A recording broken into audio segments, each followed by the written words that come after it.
Hey everyone! Thank you very much for joining us for another story here at Annie Narrates. The title for today's story goes like this. Son went no contact with me without listening to my side of the story after wife divorced me. 4 years later, he hears about how much inheritance my stepkids are getting and he comes back crawling. So I tell him to unblock me and read what I sent him. To provide some context, I, 52 male, was married to my high school sweetheart Rose, 52 female, for 28 long years, and 4 years ago, we had a rather nasty divorce. I got remarried 3 years ago to Betty, 50 female, and have been living with her and her children ever since. Now let's go back in time a little. Rose, my ex-wife, and I met when we were teenagers. It was love at first sight, and I found myself falling head over heels for her.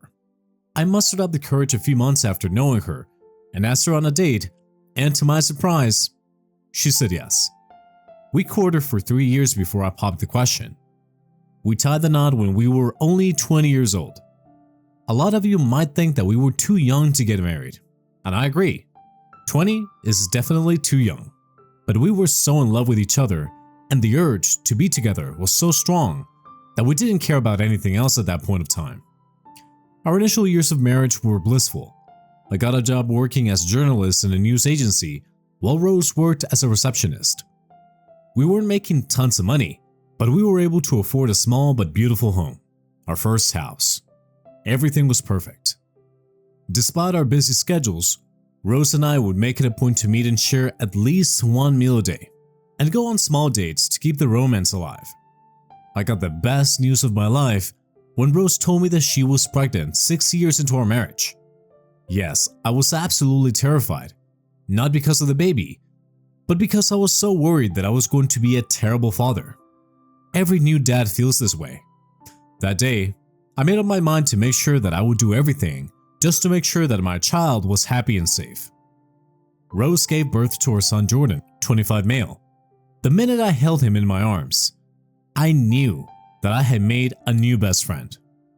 I love being a dad. I thoroughly enjoyed it. I didn't mind all the dirty diapers, and the sleepless nights, and the crying and the temper tantrums. I loved spending time with my little guy and learning and discovering new things with him, watching his personality develop and becoming his own person. His first ever words were Dada, and I cried when he said it. I adored every little thing he did. As the years passed, I began getting promoted at work, and when Jordan was 5, I was sent to report a news story in another state. Soon I was doing multiple trips a year. I never liked leaving Jordan and Rose behind, but duty called, and I was getting very well compensated for my work, so I didn't complain too much. My work schedule was very randomized because I had to report whenever there was big news, so my timings weren't fixed. I sometimes had to leave even in the middle of the night. I knew that Rose was getting annoyed by my untimely schedule, but I couldn't help it. Sometimes, I used to stay away from home for months while reporting, and I missed them terribly. I could tell that my travels were putting a strain on my relationship with Rose. I knew that I was asking a lot of her for essentially living like a single mom during those days when I was away. I began noticing that she was pulling away from me. She constantly seemed annoyed and complained about how my job was tearing us apart and that she felt helpless when I wasn't around. I tried requesting my company to give me fewer travel assignments so that I could spend more time with my family, and they did for a while. But as a head reporter, I couldn't keep avoiding work trips. By the time Jordan was 10, I could tell that my relationship with Rose was fizzling out. I was also missing out on a lot of important milestones with Jordan and wanted to spend more time with him, so that year, while we were filming a nature documentary, I decided to take Jordan with me. It was amazing. It was 2 months of absolute fun. We traveled to various natural parks and reserves, went on many tours, and Jordan got exposed to new people and cultures and food. He also got along with the crew. Everyone loved him. I will never forget that trip. After coming back, life went on as usual. I would have to go on trips occasionally, but I began to notice a complete change in Rose's behavior. She barely spoke to me apart from talking about Jordan, When I tried to bring back some romance by giving her gifts and taking her out, she didn't reciprocate it. We hadn't been intimate in months. It was as if she was drifting away from me. These were all big signs that something was wrong with our marriage, but I was too scared to find out. I still loved her deeply, and the thought of her not wanting to be with me was scary. Ignorance is bliss. That's the thing I kept saying to myself when I should have asked her what was wrong and tried to fix it. The years passed by, and Jordan was a teen now. He was an amazing kid, straight A's, good at sports, and amazing dancer. I was so proud of the man he was becoming. On a rare weekend when I was home and Jordan was off at a dance camo, Rose came up to me and told me something that turned my world upside down. She said that she had fallen out of love with me. She told me that she needed a companion, a support system, and a friend, and I was barely at home. She felt isolated and alone, and at a point, she told me that she began disliking me for leaving her like this, because this was not what she signed up for. I was absolutely shattered by this news, but I wasn't surprised. I knew something was wrong ages ago, but now that it was out in the open, I didn't know what to do. She said that she had got a new friend, someone who was there to be with her, someone whom she could rely on, and she didn't tell me who it was, and I didn't want to know either. It was too much to take. I told her that I would change, that I wouldn't go on these work trips, and even change my job if it meant that we could salvage this relationship. I was at my wit's end because I didn't want this to be the end. She told me that I couldn't do that. She said that I was earning a fairly good amount of money, which allowed all of us to live in luxury. Moreover, I was very well respected in my field and loved what I did. She didn't want to take that away from me. She told me to think about Jordan. With this money, we could afford to give him the best of things and one day send him to a good college. We didn't want to restrict him in any way, but the most heartbreaking thing she told me was that she didn't love me anymore. I knew after she said that, there was no point in me pleading anymore. I knew Rose. Once she had made up her mind, there was no changing it. We spoke about what we were going to do next. Divorce seemed like the only logical answer, but to my surprise, Rose said that she didn't want to get divorced. She said that the divorce would destroy Jordan. She told me that it would make him lose concentration and give him unwanted stress and pain, which could lead him down the wrong path and make him do bad things. She said that a divorce would lead to a lengthy legal battle, custody battle, and all that would put too much stress on a growing child. He needed two parents and a stable household to truly reach his full potential, and she wanted to give him that. I honestly didn't know where she was going with this, but then she said that we should continue being married legally, be there for our son, and support him in any way we could to give him that stability and save him from all this unnecessary trauma.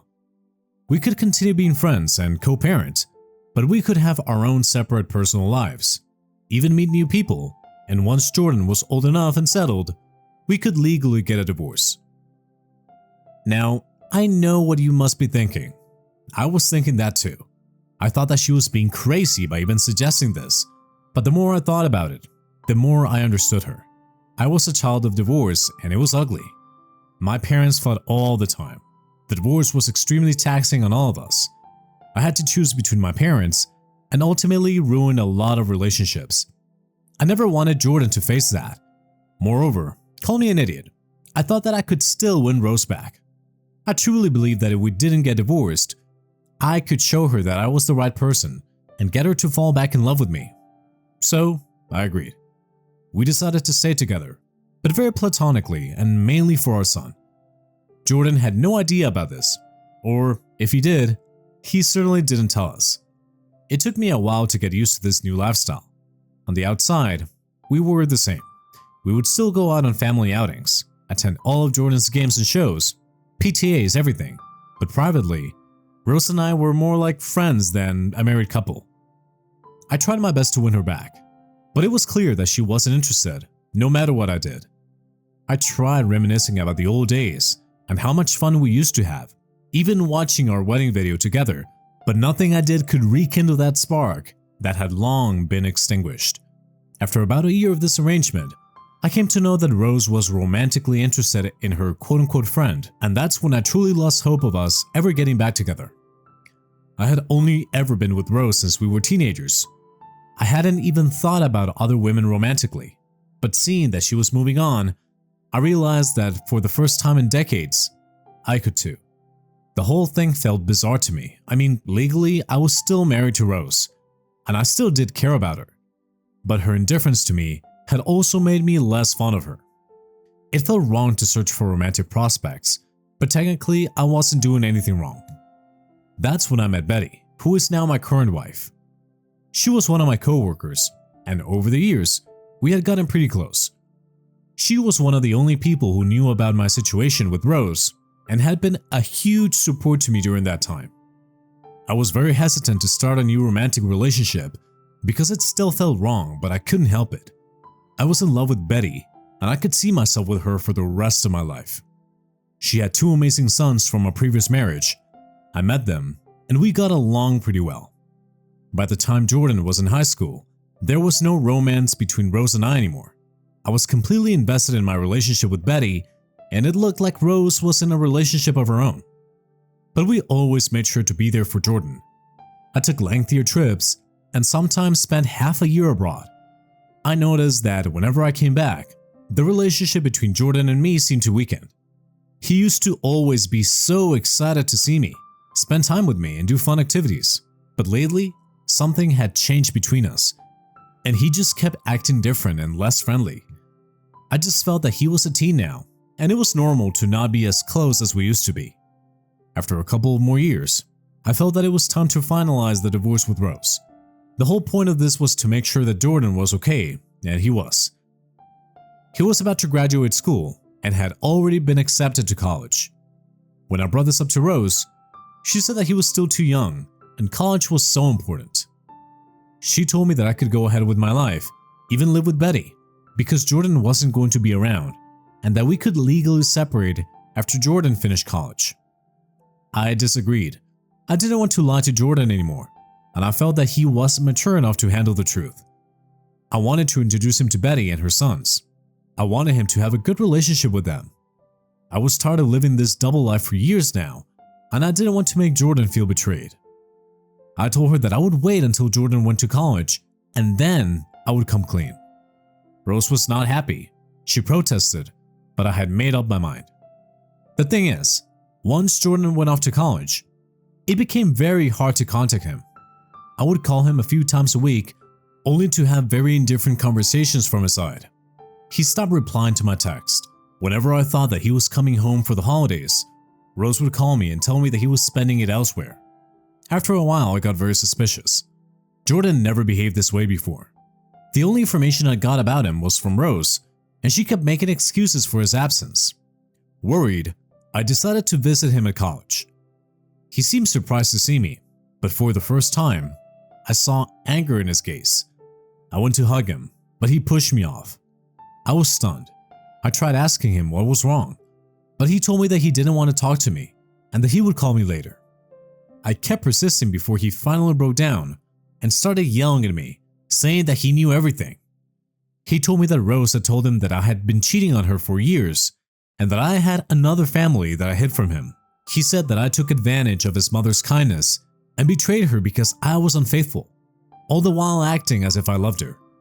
He said that he would never forgive me for lying to him for so many years and that I should have been a man and divorced her instead of lying, and that he didn't want anything to do with me again. I couldn't believe that Rose had lied and manipulated him to this extent. She conveniently didn't tell him that she was the one responsible for this whole mess. She made it seem as if I was the enemy and she was the victim. I tried telling Jordan my side of the story, but he didn't listen. He said that he wanted nothing to do with quote-unquote two-faced cheaters. I still remember it clearly. He told me that he was ashamed to be my son and that he never wanted to see me again. The drive back home was heartbreaking. I was destroyed that Jordan got manipulated by Rose, and I was furious with her. I went straight to her house to demand an explanation, and she greeted me by serving me divorce papers. She even had a lawyer, and she said that she just told Jordan the truth, like I had always wanted to. She told me that we could settle everything in the divorce and that our relationship was done. She showed no guilt or remorse for what she had done. What followed was an ugly battle that lasted almost a year.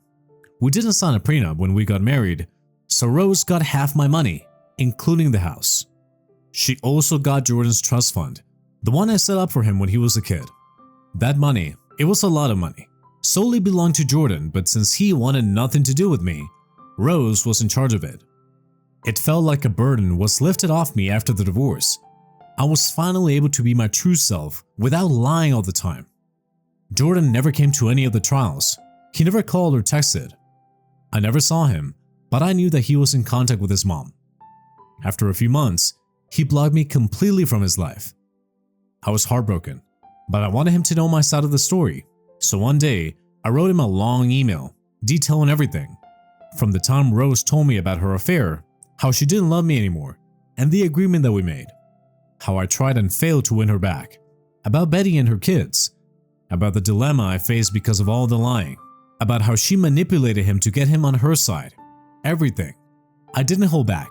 He had to know. I sent it, but I knew he would never receive it because I was blocked. I began writing him emails all the time. Whenever I missed him, on his birthdays, on my wedding day, he didn't show up. On his graduation. It became cathartic for me. In a way, it was like I was speaking to him. Jordan's absence had left a void in my life. Betty and our kids tried their best to be there for me. I began devoting my time with them, and everything has been so far so good. It's been 4 years since the divorce, and I had absolutely no contact with Jordan until a few days ago. I had recently made a will. Since Jordan already received money during the divorce, I kept some assets aside for him and decided to split the remaining money between my stepkids.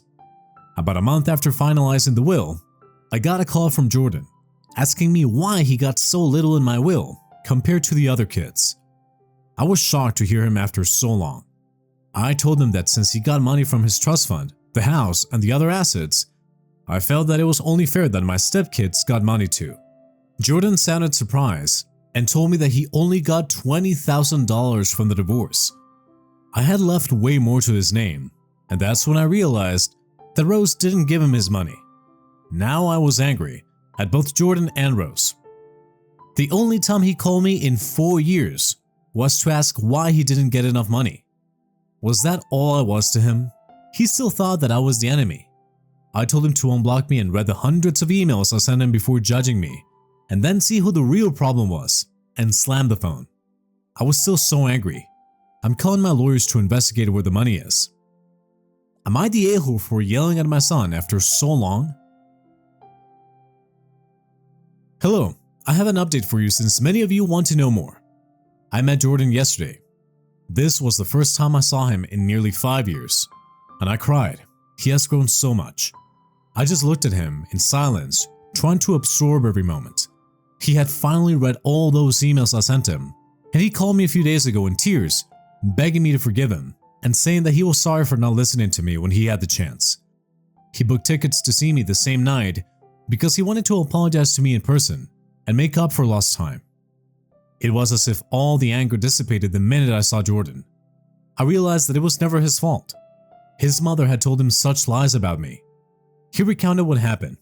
Apparently Rose started planting these seeds of doubt about my loyalty way before Jordan went to college by saying that she thought I was being unfaithful when I went on my trips.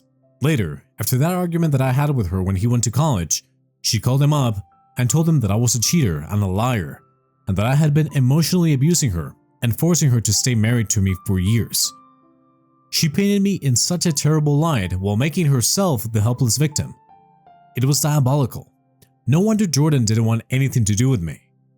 Later, Rose kept telling Jordan that during the divorce trials, I wasn't willing to give her any money because I wanted to keep it for my new family. She said that I had used up most of the trust fund money and was only willing to give us the house and whatever was left of it. She didn't tell him anything about all the money she got from the settlement and fooled Jordan by giving him barely anything. I have no idea what has been done with the money, but my lawyers are on it and I will take her to court if I have to. I spent the whole day with Jordan. He kept apologizing for everything, and I apologized too, for hiding this whole thing from him in the first place. I introduced him to Betty and my stepsons. Seeing them all together made me so happy because I didn't think this was ever going to happen. I had been estranged from Jordan for so long that every minute I spent with him felt like a gift.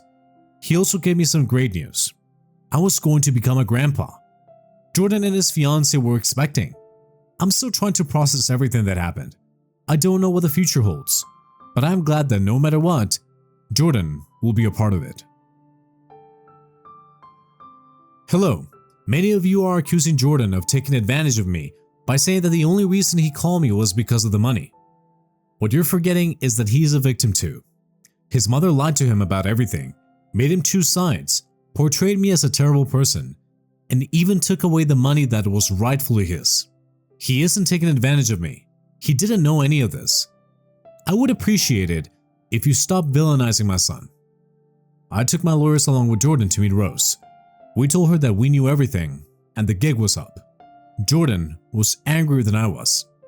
He told his mom that she had gaslit him for years and had stolen his money. She had emotionally manipulated me too, made me stay in a loveless marriage for years, took my money, and made me lie to my son just to put the whole thing on me when it was convenient for her. She started making up all sorts of excuses, saying that I was lying and that she had no money. But my lawyers pulled out all the paperwork wherein it was highlighted just how much money I had given her and how much she owed Jordan. She knew that she had no more excuses and started pleading with Jordan, saying that she needed the money more than him because he was doing pretty well himself and that she had no one. None of us bought her crocodile tears. I threatened to take legal action against her if she refused to give Jordan how much she was owed. At first she said that we could take it to court, but soon realized that she didn't have a strong enough case. After hours of debating, crying, and protesting, she finally agreed. Our lawyers will handle the deal, but for now, she has signed and there's no going back. Honestly, despite all this deceit, I'm glad this happened because I got to reconnect with Jordan. I'm trying to look at the brighter side and accept things as best as I can. I just want to put this whole thing behind me and look forward to catching up on all the time I missed out on with my son. Hi everyone, it's been close to 4 months since I updated you. A lot has happened. Rose finally handed over the remaining sum of money that she owed Jordan. She wasn't happy about it, but she had no other choice. I haven't seen her since, but I know that she had more than enough money to live comfortably for the rest of her life. I do not pity her. She was an awful woman and deserves what she got. That's about it. In other happier news, Jordan and I have been closer than ever. Betty, along with my other sons and I, took a trip down to see Jordan and his fiancée at his home. She's a lovely girl and is due in a couple of months, so we're all waiting excitedly to meet this baby. I can't believe I'm going to be a granddad. It feels surreal. Before the baby comes, Jordan and I are taking a trip to the national park where I took him when he was 10 to film the documentary. I am blessed to be spending this much time with him and so excited for our trip. It can only go up from here. Thank you, readers, for all your prayers and support. They are very appreciated. And that was it for today's story. Thank you very much for listening. Smash that like button for me and subscribe for more stories. Thanks again, and we'll be seeing you in the next one.